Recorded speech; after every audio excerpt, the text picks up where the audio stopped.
চীনে আতঙ্ক ছড়ানো হিউম্যান মেটানিউমো ভাইরাসে আক্রান্ত হয়ে দেশে প্রথম সানজিদা আক্তার নামে এক বাংলাদেশি নারীর মৃত্যু হয়েছে। বুধবার সন্ধ্যা ৭টায় মহাখালী জাতীয় সংক্রামক ব্যাধি হাসপাতালে চিকিৎসাধীন অবস্থায় তিনি মারা যান। এখনো পর্যন্ত দেশে এই ভাইরাসে আক্রান্ত প্রথম কোনো মৃত্যুর তথ্য সামনে এলো। সংক্রামক ব্যাধি হাসপাতালের তত্ত্বাবধায়ক ডাক্তার আরিফুল বাশার বিষয়টি নিশ্চিত করেছেন। তিনি বলেন, ওই নারী বুধবার সন্ধ্যা ৭টায় মারা গেছেন। দেশে HMPV শনাক্ত হওয়া কোনো ব্যক্তির মৃত্যুর তথ্য এটিই প্রথম। তবে তিনি যে HMPV ভাইরাসের জন্যই মারা গেছেন এমনটিও বলা যাবে না। ওনার অন্য আরও শারীরিক জটিলতা ছিল, যার জন্য হঠাৎ করেই শারীরিক অবস্থা খারাপ হয়ে যায়।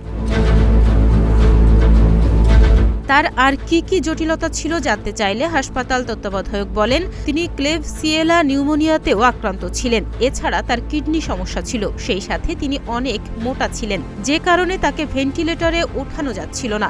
ভাইরাল নিউমোনিয়ার জন্যও সম্ভবত মারা যাননি, অনেকটা সুস্থও হয়ে গিয়েছিলেন, কিন্তু পরবর্তী জটিলতার জন্যই হয়তো সমস্যা হয়েছে।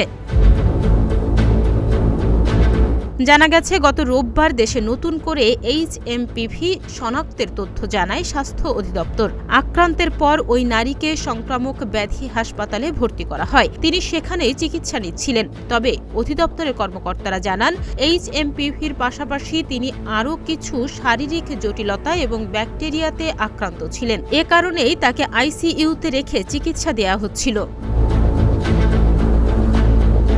স্বাস্থ্য অধিদপ্তর সূত্রে জানা গেছে, HMPV মূলত একটি শ্বাসযন্ত্রের ভাইরাস, যা প্রধানত ফুসফুস ও শ্বাসনালী প্রভাবিত করে। বিশ্বে ভাইরাসটি ২০০১ সালে প্রথম শনাক্ত হয়। বাংলাদেশে ২০১৭ সাল থেকেই ভাইরাসটি পাওয়া যাচ্ছে। সম্প্রতি চীন ও পার্শ্ববর্তী দেশ ভারতে বেশ কয়েকজন ভাইরাসটিতে আক্রান্ত হয়েছেন। তাহনিয়া ইয়াসমিন, প্রতিদিনের বাংলাদেশ।